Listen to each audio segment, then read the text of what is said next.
É uma obra impecável, escorreito, frases contundentes, cortantes, irônico, muita ironia, com sutileza, com subjetividade,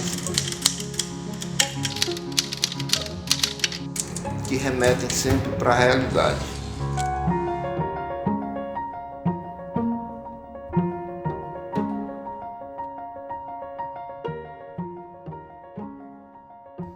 Eu gostava dele, que ele não era radical em jeito nenhum, a não ser em querer bem.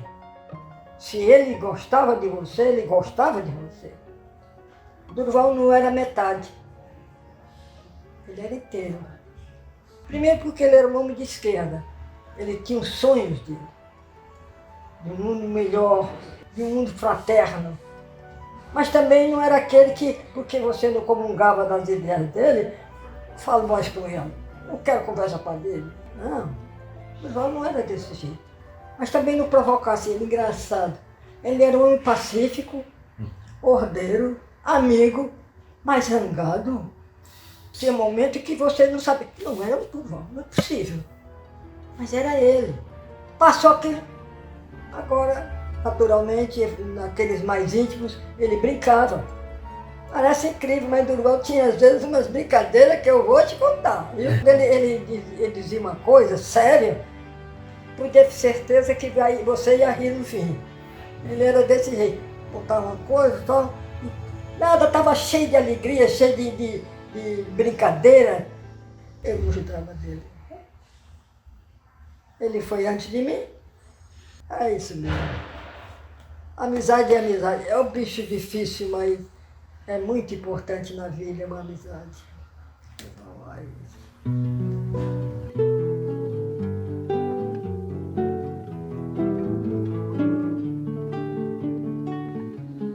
Geralmente no fim de semana, eu morava no Henrique Jorge, a gente tudo pivete, menino, sempre de domingo se reuniam os amigos deles, do jornal, da imprensa. Esse pessoal que da época era do batente, da imprensa, o Dedé de Castro, me lembro do Dedé de Castro sempre lá tomando umas cachaças lá em casa e tal. Eram dias interessantes para nós, né, da família como um todo, porque conheciam os amigos, se aproximavam da vizinhança. E ele, do mesmo jeito, continuava com aquela simplicidade de Durval, né? Depois foi que a gente percebeu de como ele era uma pessoa simples, e ele deixa transparecer isso na poesia dele, né? Quando ele fala das suas origens, do Cariri, e quando ele se emocionava quando via a música Gente Humilde, ficava emocionado. Então você vê que ele era uma pessoa assim muito, muito próximo da sua comunidade. A redação não era esse ambiente hospitalar que se tem hoje aí com esses teclados de computador. Não, era máquinas de datilografia, pesadíssimas, telefones tocando o tempo todo, gente gritando, gente fumando, gente bebendo dentro da redação. E um ruge danado, mas aqui e acolá ele ia à minha mesa, sentava, conversava, porque ele era editorialista. Muitas vezes eu às vezes mandava o carro da reportagem deixá-lo em casa. Não, o carro vai te deixar. Muitas vezes e a gente trocava ideias ali. Uma questão importantíssima que ele tinha era com a gramática, o estilo, a linguagem. O Durval era o único editorialista que trabalhava aqui na imprensa do Ceará, que terminava os editoriais com um travessão e uma frase incisiva. E o rigor técnico, a escrita dele, ele dizia, olha, nós jornalistas não podemos ser imprecisos, nós temos que ser precisos naquilo que estamos expondo do ponto de vista textual. Então ele era uma pessoa ciosa da responsabilidade social do jornalista, era uma pessoa extremamente perfeccionista do ponto de vista da estrutura textual, e ele alertava sempre essas questões nas nossas conversas. Na literatura, ele deixou uma obra de ficção muito rica, onde se destaca Os Amigos do Governador, um texto que ainda é bastante atual, muito crítico, muito contundente com as relações de poder que se estabelecem ao lado do chefe do Poder Executivo e de como essas relações são utilizadas de uma maneira deturpada, derivando para a violência por meio da pistolagem, para a obtenção de dividendos políticos das pessoas. O texto do Durval Ares é muito contundente, é muito preciso e é um texto que ele convida a você a permanecer na leitura até o fim. Você não consegue fazer uma pausa quando você começa a ler Os Amigos do Governador. Então, a obra do Durval Ares, ela continua atual, ela merece ser pesquisada, ela merece ser conhecida pelas novas gerações e por isso nós estamos aqui falando sobre ele nesse ano em que se completa o seu centenário. Realmente, Durval Ares deixa uma contribuição importantíssima para aqueles que se ocupam em estudar literatura ou aqueles que gostam de ler. Esse legado advém de sua formação como jornalista e também como amante de cinema. Ele incorpora técnicas do cinema, não é? Através da pontuação das imagens, seja projeção futuro ou algum tipo de incorporação que na narrativa nós chamamos de discurso indireto livre, não é? É aquela onde os personagens entram sem pedir licença. Hvem er du? Jeg er døden. Por isso que um romance como Barra da Solidão tem menos do que 100 páginas. E é um romance. Os críticos da época tiveram muita dificuldade em classificar. Ele mesmo, o autor, ele denominou como novela-reportagem. Na verdade, não é novela-reportagem, é realmente um romance.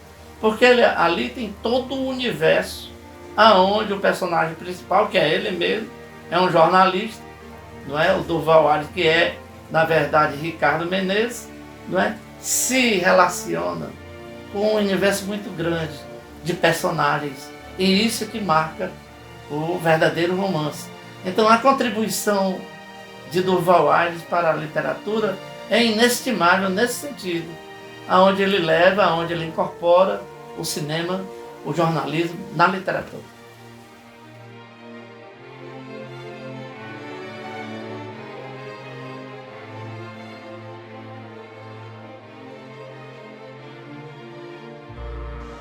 Não sei porque eu sempre gostava de conversar com eles. O Durval sempre me procurava pela manhã. Chegava às 10 horas, 10h30. E sentava um pouco, vinha esbaforido, calça jeans, às vezes calça social, camisa aberta do peito. Às vezes vinha até de Havaianas. Aí sentava, entregava o editorial, puxava a conversa.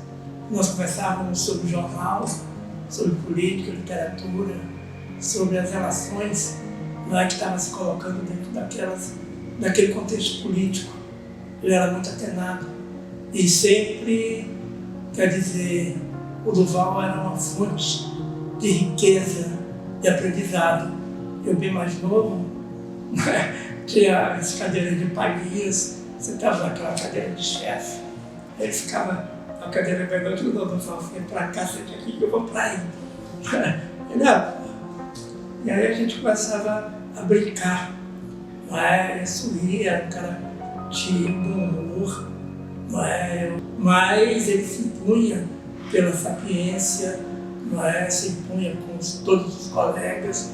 Eu acho que todos os jornalistas, era uma redação muito jovem, vibravam com ele, Dedé de Castro e com outros. Saudades.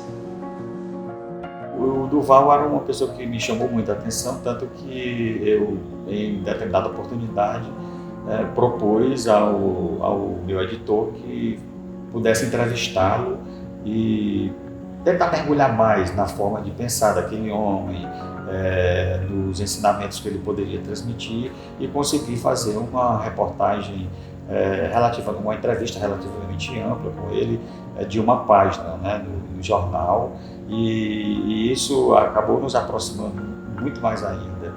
Então, conversar com o Durval era como se fosse uma aula, valia quase um curso de jornalismo, porque a capacidade de observar determinadas coisas que você não aprende na sala de aula, a capacidade de instigar um jovem profissional a perceber determinados aspectos que não são facilmente perceptíveis para pessoas com pouca experiência. Eu entrei no jornalismo, naquele tempo não tinha curso de jornalismo, a gente entrava como revisor e passava de revisor para repórter setorial e chegava até a editorialista e editor, etc. Eu fui levado por indicação da Adísia Sá, né? A Adísia Sá indicou ao Duval e eu fui falar com o Duval. Eu era estudante do liceu, era estudante secundarista. Aí o Duval disse, você quer ser jornalista? Eu digo, olha, eu vou lhe ser franco. Interesse de jornalista não é meu caso, eu estou precisando de emprego. Aí ele riu e disse, então vamos fazer o seguinte, faça uma notícia sobre qualquer assunto e me traga amanhã.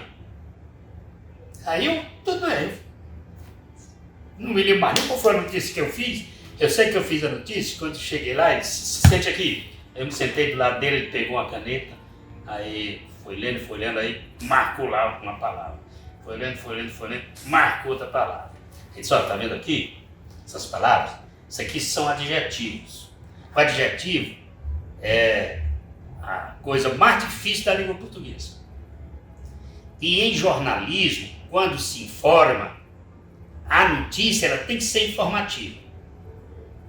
Você não vai dizer chuva torrencial, porque torrencial é um juízo de valor. A chuva inundou a rua e chegou a 1 metro da parede. E o leitor é que vai fazer o juízo. Então, tire o adjetivo e narre e descreva o fato. Isso, quando você for dar sua opinião, fazer um artigo, aí você pode usar o adjetivo, mas cuidado, o adjetivo é perigoso. Cara, essa foi uma grande lição. Quer dizer, ele era um chefe, agora, era um coração de manteiga, era derretido, qualquer emoção maior ele chegava às lágrimas. O que mostra, não é? Por isso que ele era artista, cara. Quer dizer, um sujeito imbecil, um sujeito grosseiro, né? Não pode ser escritor, não pode ser poeta, pode ser artista. Então o artista é isso, é diferente do sujeito comum. Nós, os comuns, não é? Precisamos dos artistas para termos um momento de sublimidade, um momento diferente da vida cotidiana alienada que nós levamos, né? E o Duval era impressionante, ele conseguia manter isso. Profundamente dedicado ao jornal, porque era ali que se defendia aqueles que precisavam de ser defendidos. Era um jornalista admirável, que todos tinham muito respeito por ele em todos os momentos. No tempo que ele trabalhou e que existiu o Democrata, e depois em outros jornais, como a Gazeta de Notícias, que ele também trabalhou, ele sempre foi uma pessoa muito dada e muito preocupada com o ser humano. Esse era o Duval Aires que eu conheci e que eu gostava.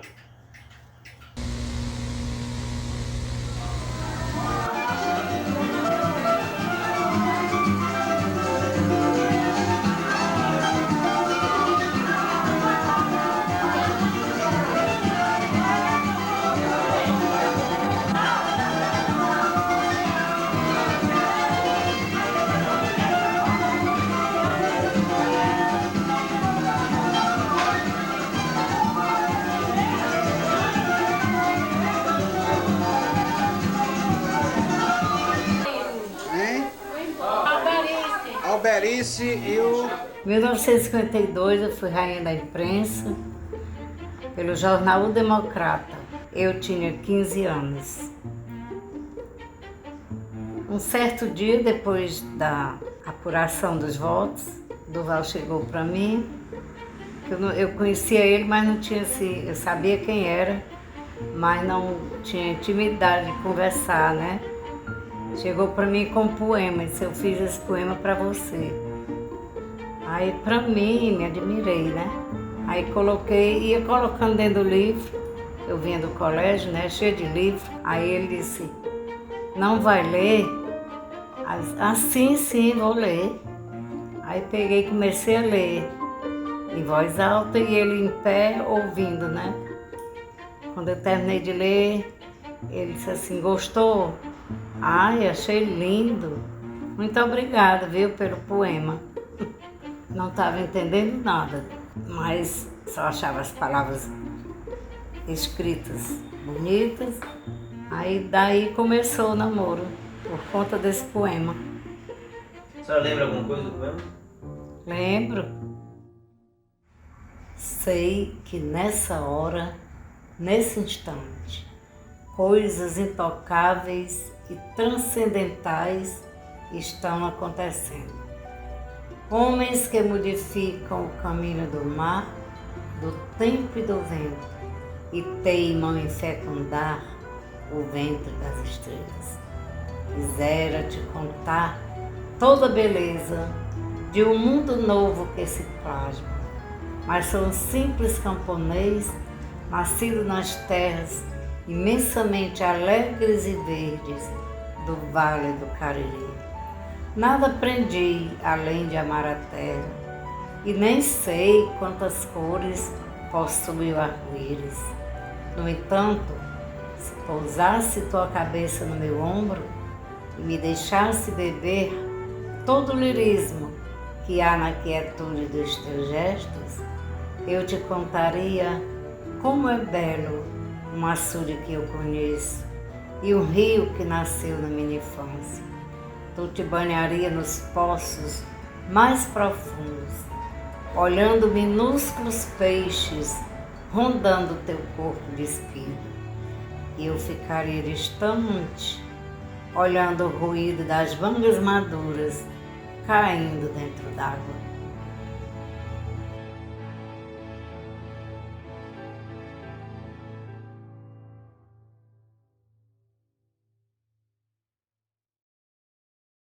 O Brasil é um país muito estranho porque consegue separar a ideia de nacional da ideia de regional.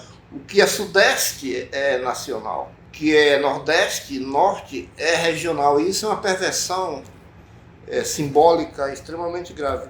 O que eu quero dizer com isso é que o Duval está no padrão dos grandes novelistas do mundo, do Brasil e do mundo, que a questão geopolítica realmente inibiu esse reconhecimento nacional da obra do Duval. Então esse Duval eu fui conhecer depois, fui conhecer melhor depois, infelizmente, mas ele sempre inspirador. Duval também escrevia prosa e poesia. Ele navegava muito bem nas duas áreas, o que é uma coisa incrível. Você escrever poesia, eu nunca cometi um verso na minha vida.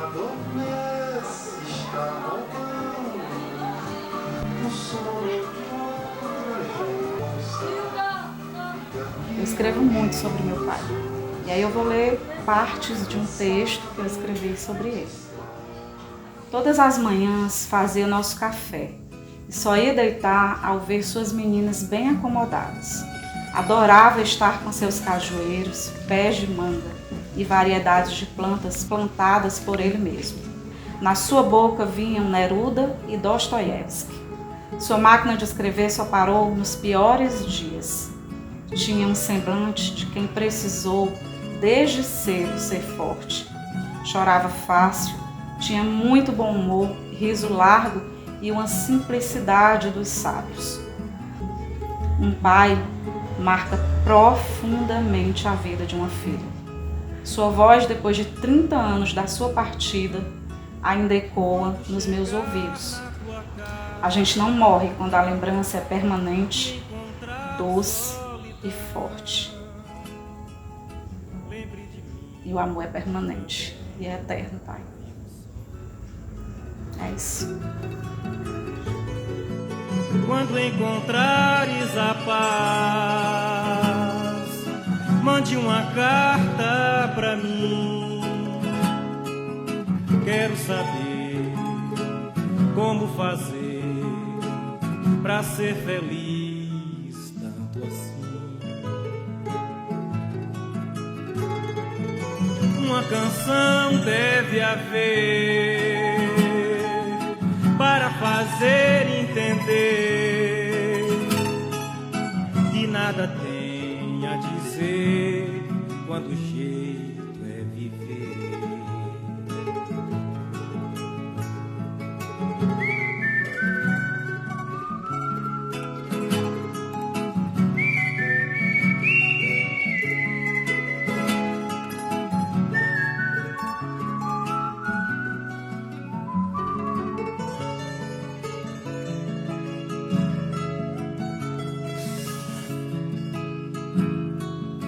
Quando chegar na tua casa e encontrar solidão,